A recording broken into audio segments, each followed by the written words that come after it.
On this channel, I specialise in making really complex looking images easy to create. So just follow along with my step-by-step tutorial of this painting and you will amaze yourself.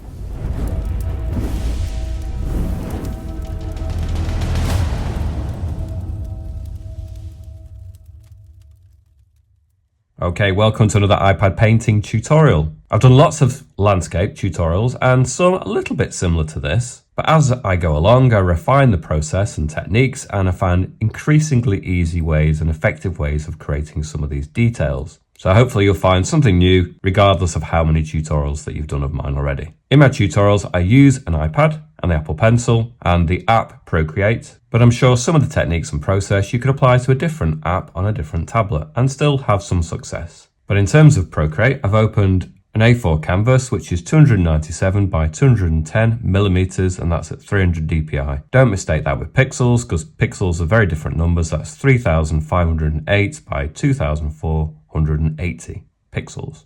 In terms of the color profile, I don't tend to change this. It's just the sRGB, the code ending in 2.1, which is on this list here within Procreate. In terms of the brushes I'm going to be using today, I only use the brushes that come free within Procreate. And I just try and amend them, adjust them as I go along so that you don't have to download specific brushes to follow along. So I'm going to use within airbrushing the soft brush at the top of the list. Probably going to use the medium brush too. Within artistic, I'm going to be using the Aurora brush. In terms of the colors, I've already pre-selected a color palette, and each of these colors has what we call a hexadecimal code.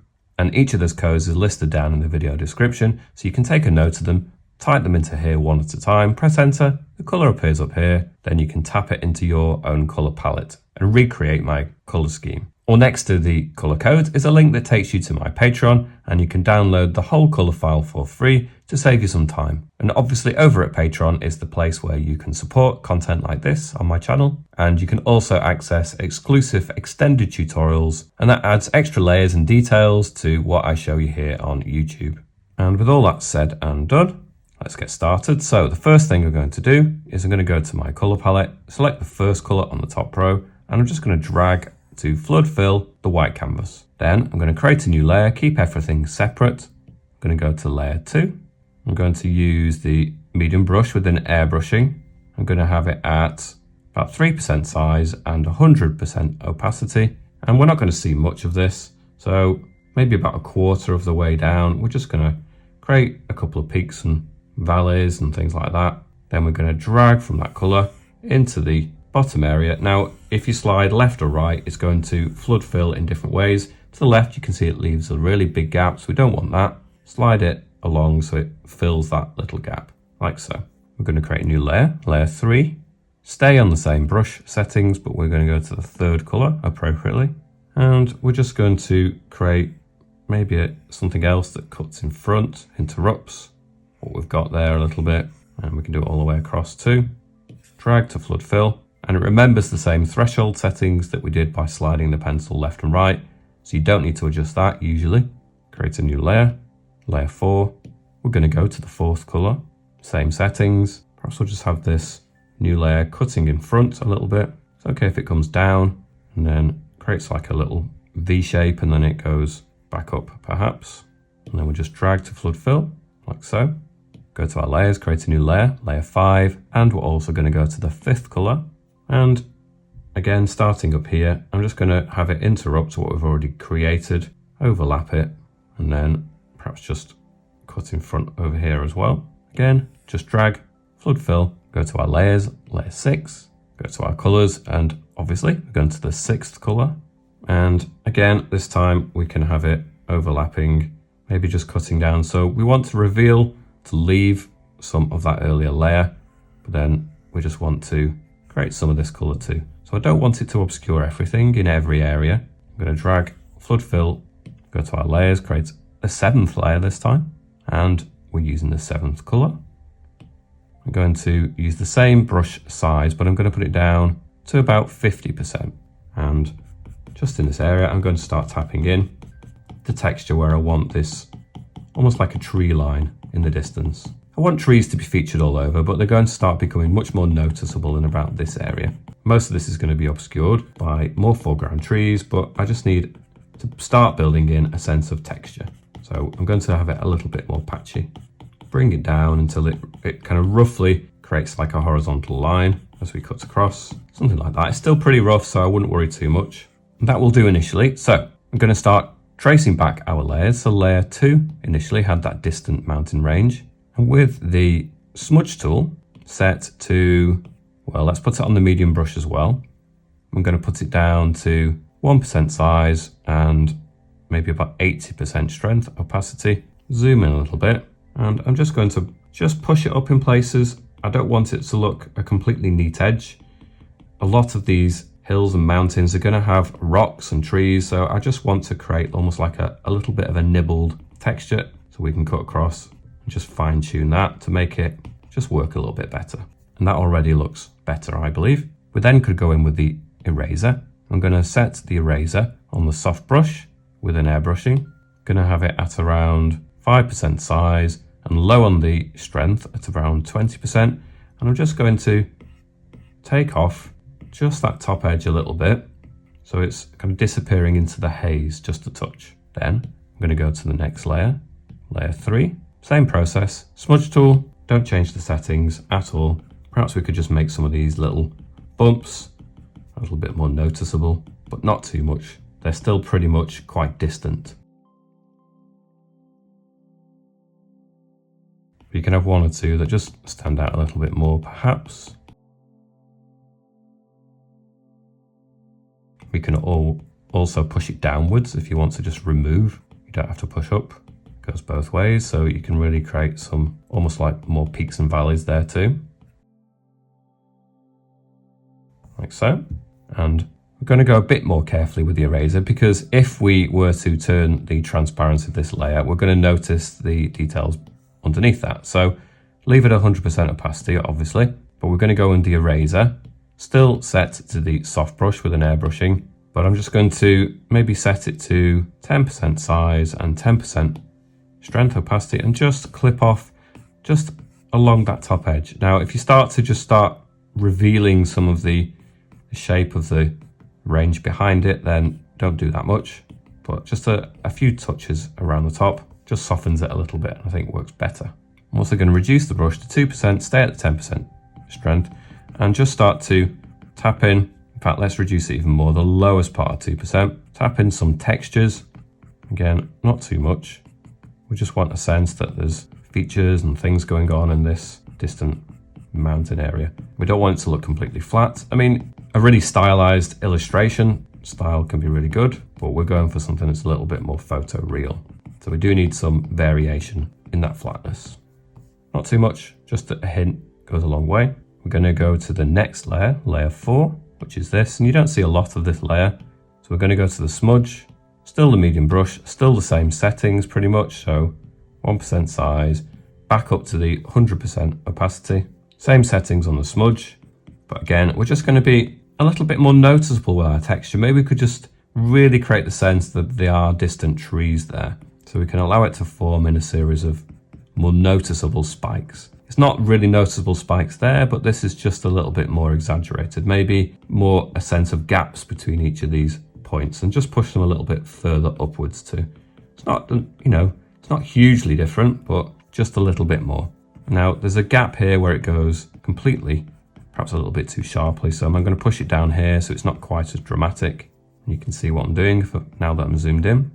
So I'm pushing up or down, doesn't really matter. You can sculpt it and shape it using both. Zoom back out a little bit.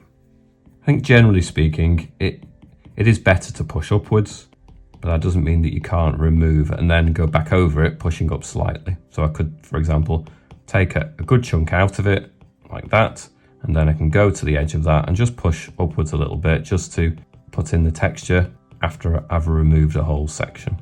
We could do this with the eraser equally, but I find with the smudge tool, it just gives you a bit more flexibility to push in different ways.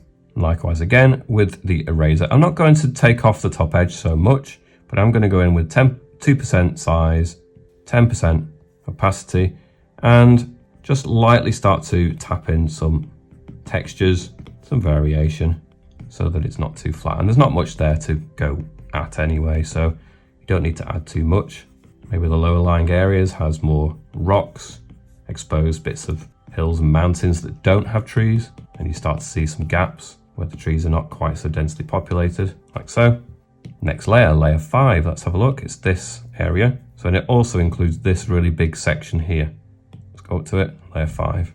Again, with a smudge tool, a little bit repetitive, but it's quite easy. So I'm going to put this up a little bit to just the bottom end of 2%.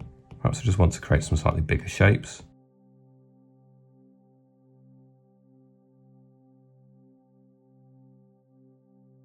I'm going to put it up to 100% opacity this time.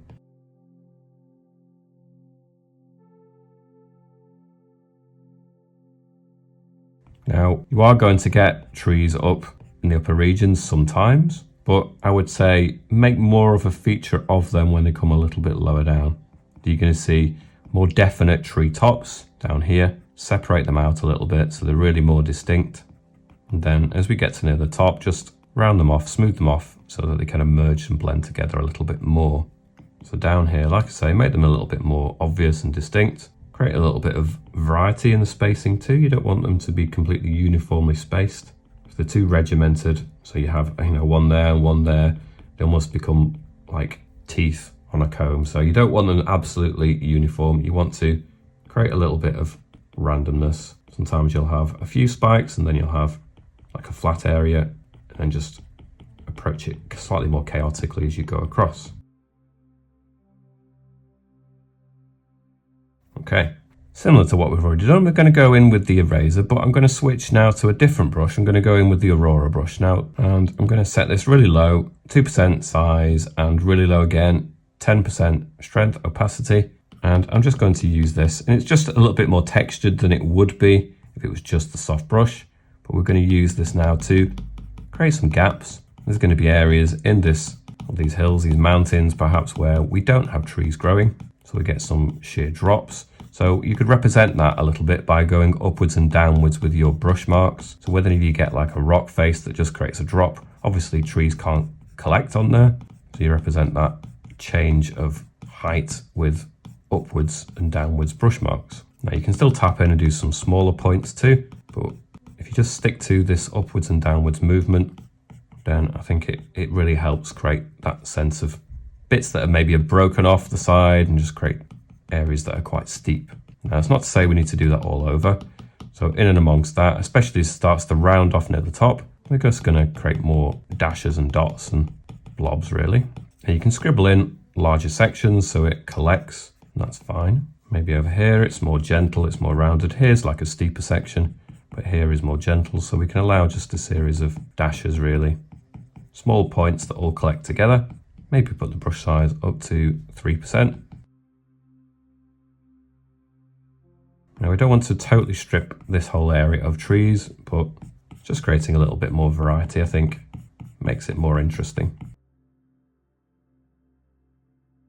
And we'll do some more over here. Again, just a few hints of things goes a long way. I think that when you look at an image like this and you see texture, I think your imagination really does fill in the blanks that are not very clear. If something looks like a suggestion of something, then you really are likely just to imagine things that are not even represented necessarily. So I've turned that band down to 2% size, still at the 10% strength on this eraser, and you can see it effectively behaves like we're using a brush to add a lighter colour. Now it's not the only effect we're going to do. We're going to go back in with the brush too. So we're still on layer 5, but we're going to go and add a slightly darker colour. So with the medium brush, we're going to go to the 6th colour. So 1, 2, 3, 4, 5, 6. And when we add this, you can see it is a darker colour than that layer. So we're going to turn it down to, well, just into the 2%. So just nudges from 1 to 2. And then we're also going to have it low on the opacity. Maybe it's around 30% will do. Zoom in just a touch. And then we can, in addition to the paler areas, we can start to add some darker tones in here too. Maybe it's a little bit stronger. 30, maybe 20 should be enough. We still want it to sit back there compared to other things. Much of this is going to be covered by trees, so don't worry too much. We just want to maybe have it kind of merging together down in this lower portion. Less of a distinct difference between the tree line of the next layer and some of the texture here. So we can just soften in that difference just a touch. Like I say, much of this is going to be covered anyway.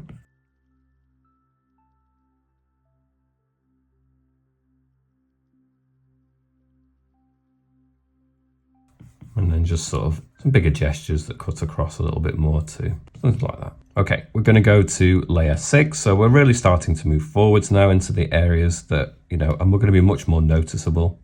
We're still going to use the smudge tool on the same settings as we were using it before. So just into the 2% size and 100% opacity, because we did amend it. And again, we can just nudge some of these trees, make sure it's the lowest part of 2%.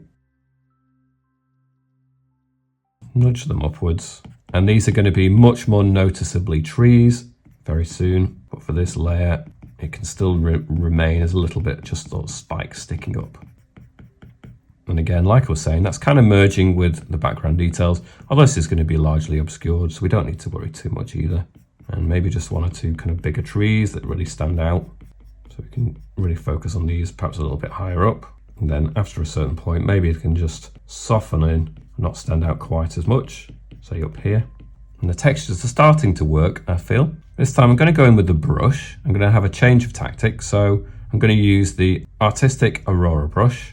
Now, when I tap on the brush, when I go into the color dynamics, I want to change the variation in hue, because by default it will change hue quite dramatically. So I don't want it to be very dramatic. I'm going to put it down to 3%. So now when I add the brush, it shifts from tones a little bit, but not too dramatically. And we're on layer 6, but we're going to dial it backwards a color. So we're going to go to the 5th color. So 1, 2, 3, 4, 5. And then when we add this color, it's noticeable on top of that darker layer. But we don't want it to be too noticeable. So I'm going to turn it down, 3% size, and maybe about 35% opacity.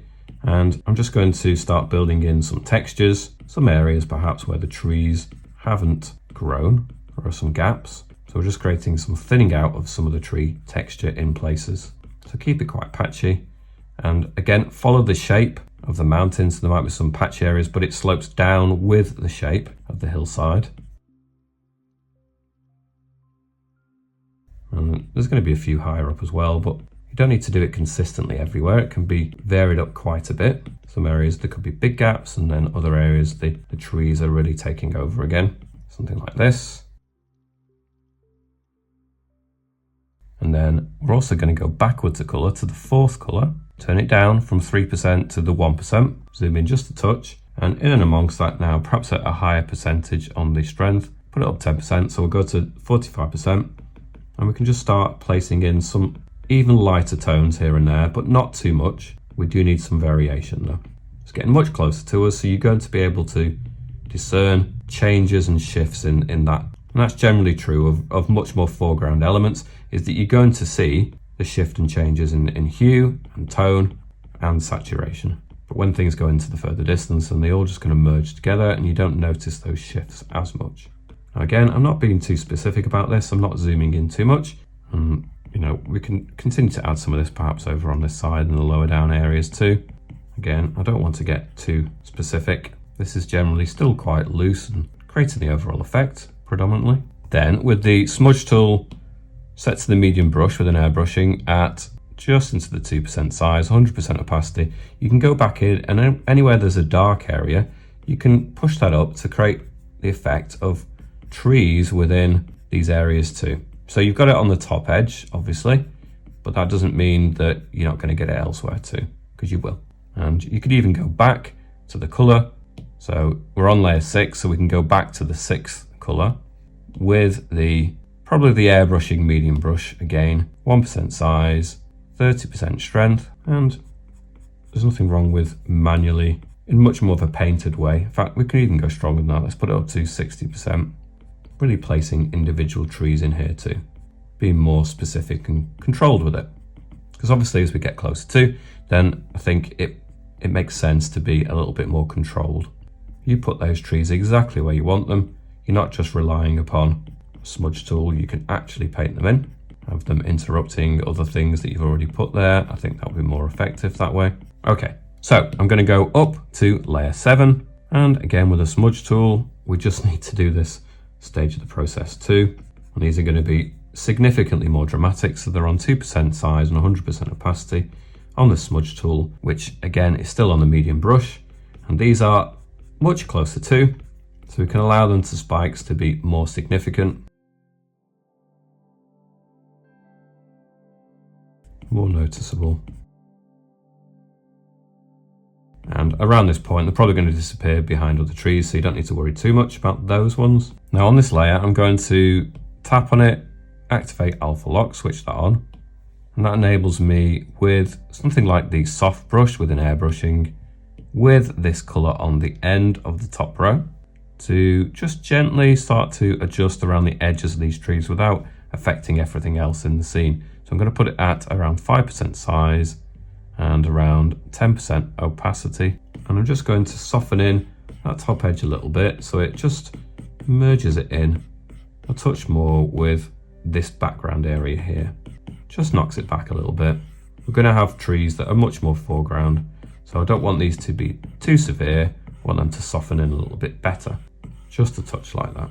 I could also go back to layer 6 and maybe just lightly create a suggestion of it too, but not as much. Back to layer 7, I'm going to use the artistic Aurora brush. Remember, it's still set so that the hue doesn't change too much anymore.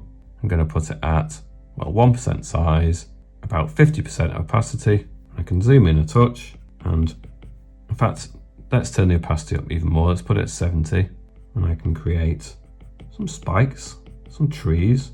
I'm just really focused on little triangles that create the sense of texture and tree tops. So just like we have tree tops here, we have obviously other ones contained in this area. So they're not on the tree tops or the mountain tops, so you don't notice them as bits that stick up and contrast with paler areas, but there is a darker colour here to contrast against, so you can just create spikes and they will stand out.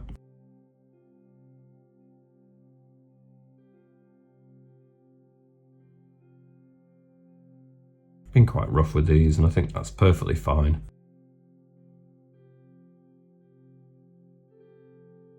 Zoom out and you can start to see the effect is quite good.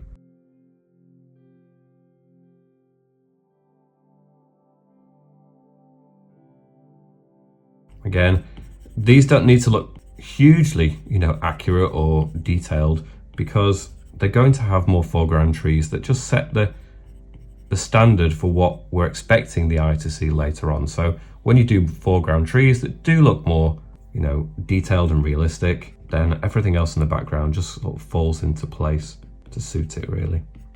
Okay, I'm going to take all of these layers and I'm going to condense them down, merge them down. A bit tricky to do, so I'm going to try that again. Pinch and hold, and you can see they're all on one layer now. And that enables me to go to the transform, freeform, and I'm just going to pinch it up a touch so that we have a bit more space lower down, maybe a touch more. I really want basically this to be around the middle of the canvas, but no lower, because later on I'm going to do a reflection of all of this down into water, and I don't want there to be no space left for doing that, obviously. Now, just to make sure that we don't have this white on here, I'm going to hold to select that color, and then I can just drag to flood fill that remaining gap. I'm also going to go to the adjustments, Gaussian blur, and I'm just going to blur it in a touch, 3%, and it just softens it. When we get clearer details that sit in front of it, then it's going to sit backwards just a little bit more. So we're going to create a new layer, which is now layer 2. I'm going to go in with the artistic Aurora brush, still on the same settings. I'm going to go back to our colors, and I'm going to use this black color. And we're going to set the brush to 2% size and 90% opacity. And I'm just going to create a point where I want the tree top to be. And I'm just going to allow it to become like a cone shape. I'm just scribbling left to right as it comes lower down. Very simply. And you can see when you zoom in, it kind of has a pretty good texture just because of the brush. I could then turn it down to 1%, zoom in, and just create some branches that really do stick out a little bit more noticeable things, just to make it a little less uniform. Now these branches would generally, in my scene, have an upward tilt, like so. There we go. Now with that layer, you could duplicate it, transform, move it around somewhere else, maybe change the scale. It's on freeform, change the width change the height, and you can start to just speed up the process a little bit. So we could take that layer, merge it down. So now both those trees are on one layer. Slide to duplicate it, transform, it's on freeform. Let's flip it horizontally and take these over here and maybe just reduce them in scale. Take the layer, merge it down, slide, duplicate it, transform, it's on freeform, flip it horizontally, stretch it out, move it somewhere else. We just really want to build up this effect.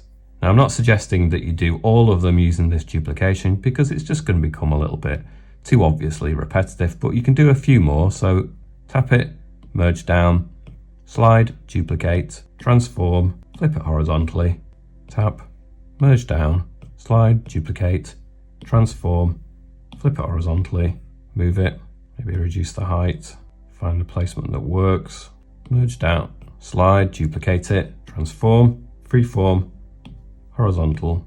Maybe I'll just stretch these ones out. And it really does help speed up the process. So I'm not going to do it any further than that. I'm going to do some more manually now, but I'm just going to merge them down. So they're on layer 2. I'm going to create a new layer, and I'm going to go in with the brush and just do it a bit more controlled. So I want the top of some of these spikes to be different in quality. If I'm just going to copy them, then they'll all be the same and it will look quite dull. And you don't really want anyone to notice that you've used duplication to create this effect either. So it certainly speeds up the process, but you can't totally rely upon it because it just becomes too obvious. So I'm going to go in and amongst them now, maybe change them a little bit where necessary. Now that we've got the overall effect quite quickly, we can just go in and fine tune it.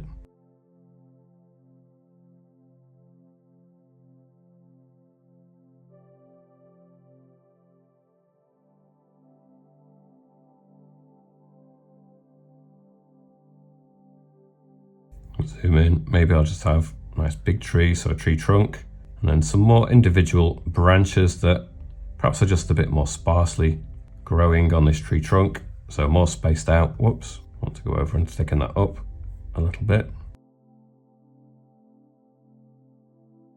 So left to right, kind of swinging, got that upward shape to it.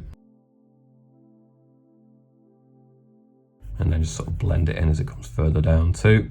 Again, they're not difficult to do, these trees, so you could do each one of these more manually, but I do think that, yeah, it just helps get you a little bit further ahead to use that duplication. But if you don't like the idea, then go ahead, do them more manually. It isn't hugely time consuming anyway, and you're definitely going to get probably just a nicer quality if you have spent the time doing them all individually. But I understand that it can be a laborious process and a little bit tedious, so whatever works best for you. And we can just have some trunks that sit up and really don't have a lot on.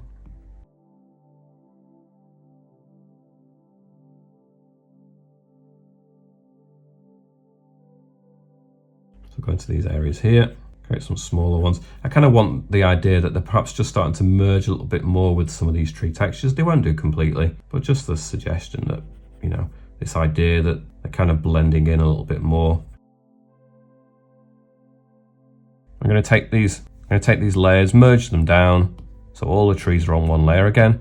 I'm going to go to the adjustments, Gaussian blur, blur it in, just a touch. 2% is a bit strong. I think 1% is enough. Just softens them slightly. It just makes them work a touch better. Then I'm going to go to that layer and turn on alpha lock. I'm going to change my color to this second green, zoom in, and again with the Aurora brush, I'm going to have it at 1% size, but lower on the strength, so about 30%. And I can just go in now and I can just start to break up some of this dark silhouette with texture.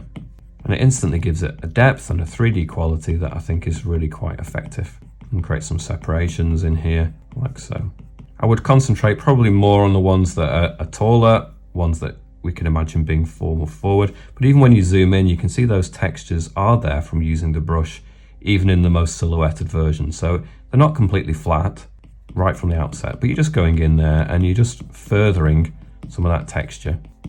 So keep it quite kind of random. If on a light opacity, you could have it even lighter, I suppose, 20%. And you're just creating these kind of blotches of texture. And we want to do that for quite a number of foreground, or relatively foreground trees. So I'm going to do some even lighter ones, but I'm going to pick out some of these a little bit more. So I'll zoom in a touch, and obviously some of this realism breaks down a touch when we zoom in. It's meant to be viewed at more of a distance. It's just the nature of the way that we're working.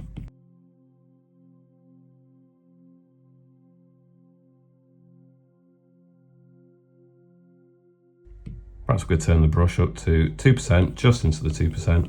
And I think that's really working for that area. So we're going to repeat that across the whole band.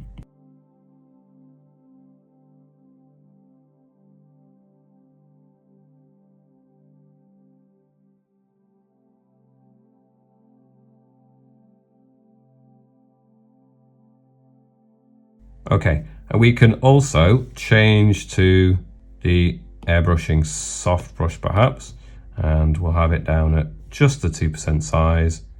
We'll keep it at 10% opacity, and we can also, with this colour, just start to take off some of this top edge. It's just going to soften it in because we've got the general light. I mean, the reason we've got these lighter greens is because the light is impacting more.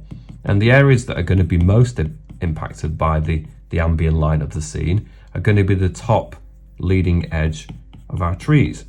So they're going to be the areas that have some of those colours standing out a little bit more. So it makes sense just to soften that top edge with the green just a hint more. And you can see when you zoom out, it does soften them, knock them back a little bit. You don't need to do it overly much. And when it has a very light background, you're going to notice it a touch less. So don't worry about every area, but we certainly want to soften them a little bit. I'm just going to turn that up a little bit to 20%.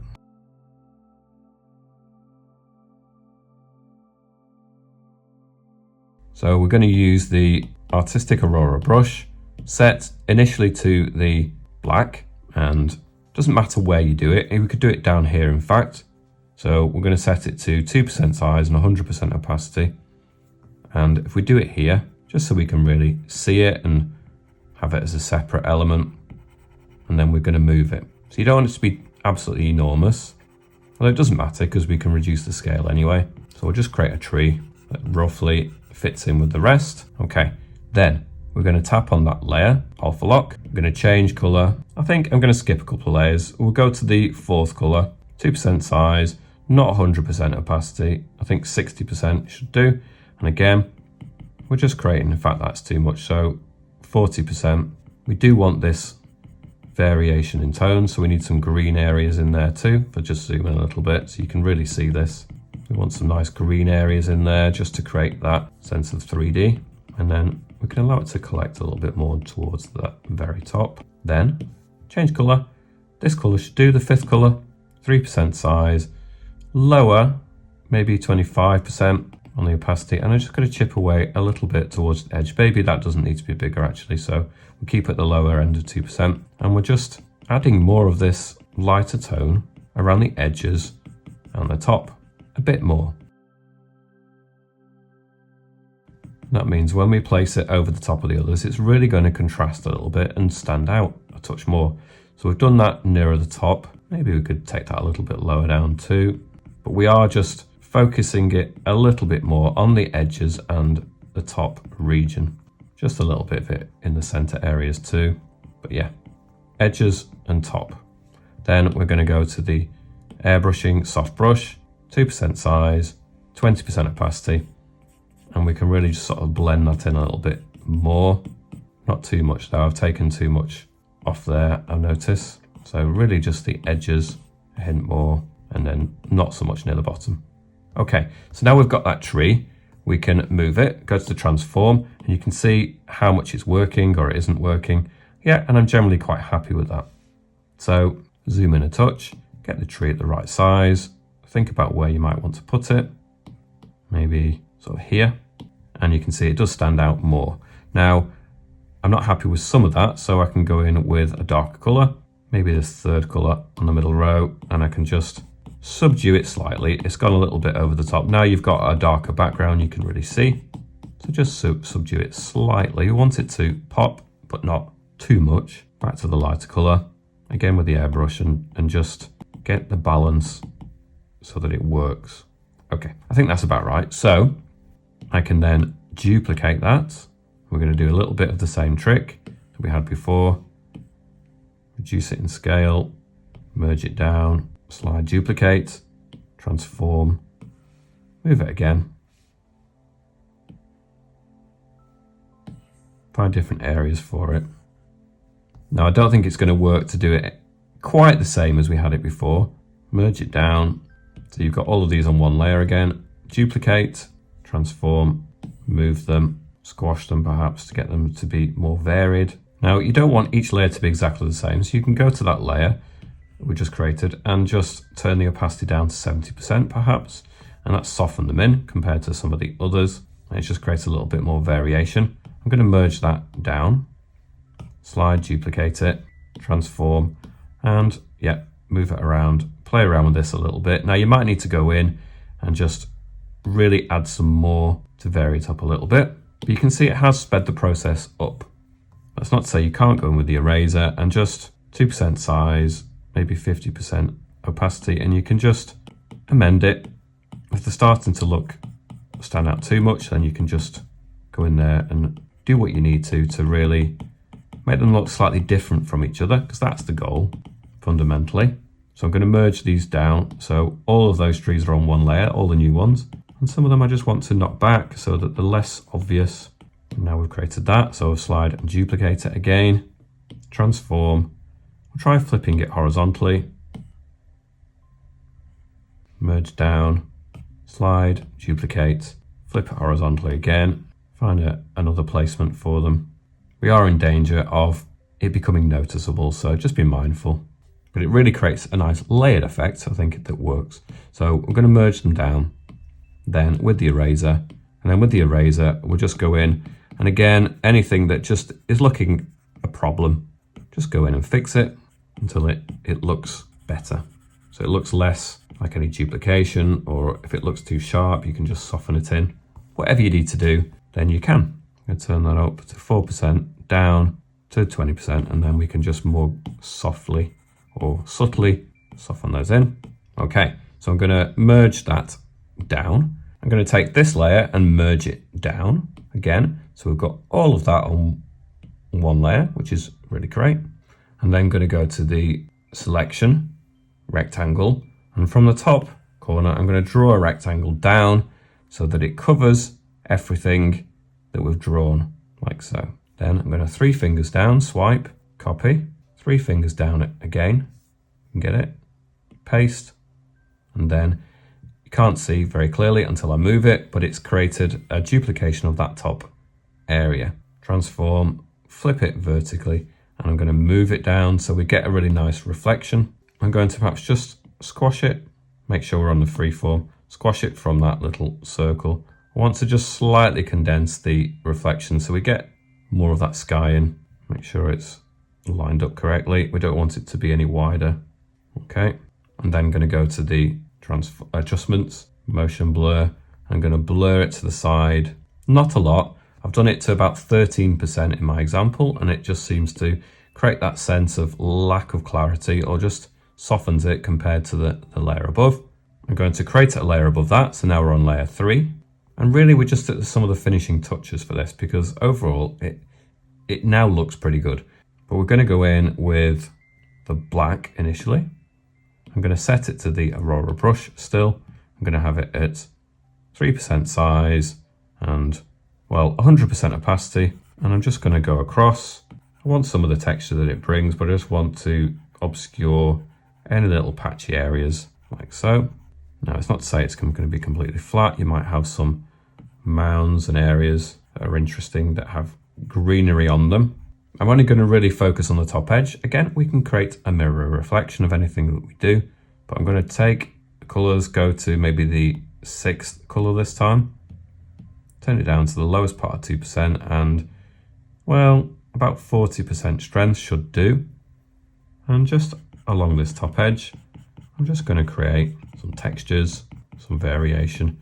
I'll zoom in just a touch so you can see what I'm doing better. going along this area here.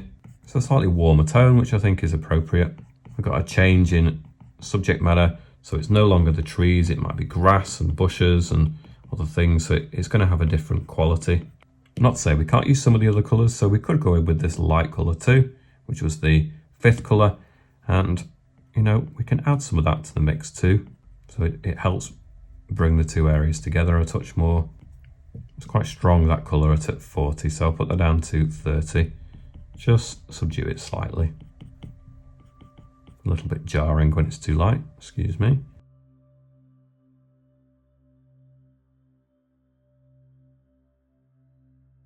Perhaps I'm going to move along to this 4th colour from the right. And again, we're just building up the layers of texture and hues. So this is a lighter green. Perhaps we can turn this up 3%. We can really build in more of this in some areas, more than others. Go to our colours, maybe the 3rd from the right, just to create some variation. Could encroach down to this bottom edge a little bit more in places, or upwards more dramatically. Why not? Go back to our colours, 2nd from the right. Perhaps I'll turn it down again to the 2% size, and even up to 50% opacity. And we can really start to fine tune some of this now. Really bring out some of the vibrancy. I think it really helps contrast with all the cool, more muted colours that we've already got established. I think it really makes the image pop to have that difference and that contrast. We can create some more sweeps of colours that cut across. And then we've got this last colour on the end of that row, and we'll zoom in just a touch. So down into the 1%, still at the 50% opacity. And perhaps we can just be a little bit more careful. Just creating some real highlights in some areas. Gives it a little crisp kind of edge where perhaps it's needed, but not too much. I wouldn't say it's a bright sunny day, especially. But yeah, just a little bit more of it just creates a little more brightness into the scene, I think is needed and really works.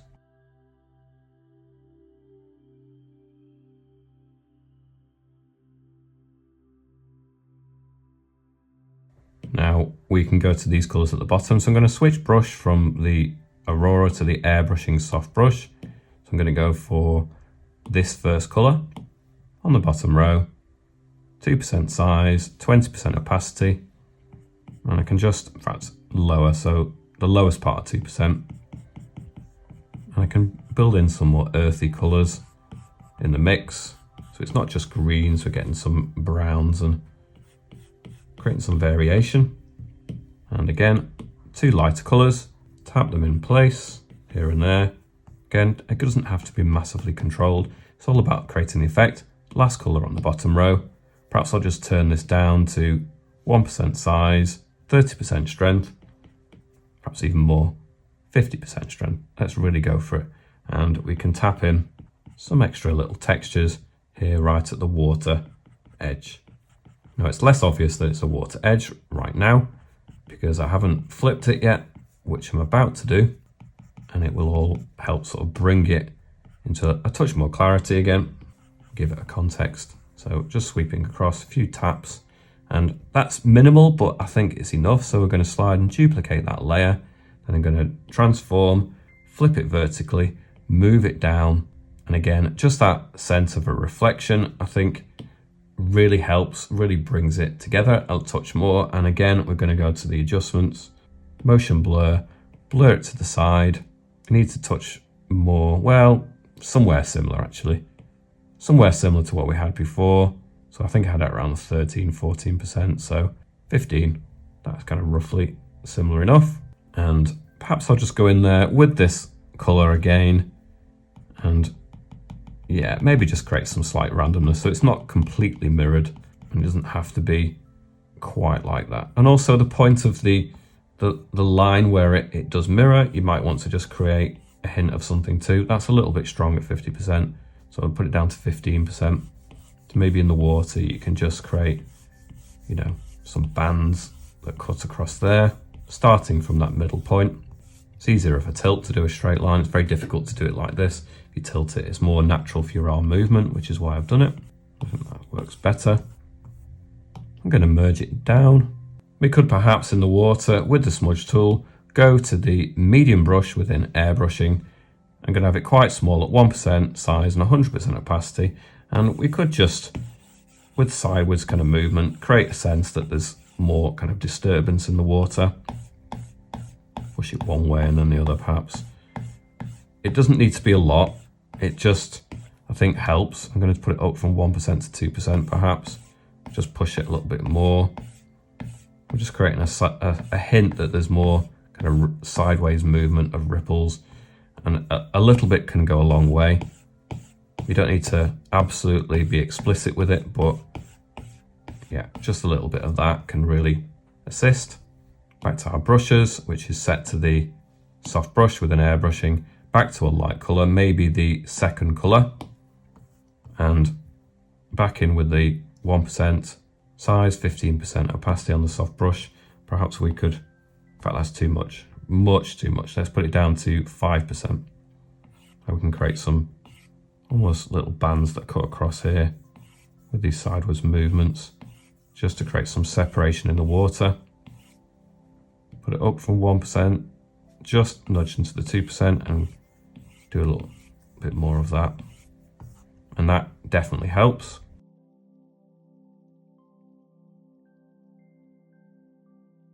And that will do.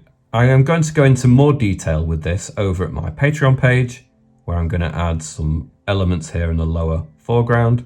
But overall, I'm quite happy with this. I think it stacks up when you zoom in a little bit more. It does stand up to a little bit more scrutiny than similar examples that I've shown you in the past. And I think that we've got a really nice layered effect on those trees too. There's a link for my Patreon down in the video description, and I'm going to pin in the comments a link that takes you to the extended version of this tutorial, which if you're watching this on the day of posting won't be there yet, but it will be there from the next day after this. If you've enjoyed this tutorial, please give it a thumbs up, hit the subscribe, and don't forget the bell notification to make sure you're notified of all my future videos too. Thanks so much for watching. I shall catch you back here soon. Bye for now.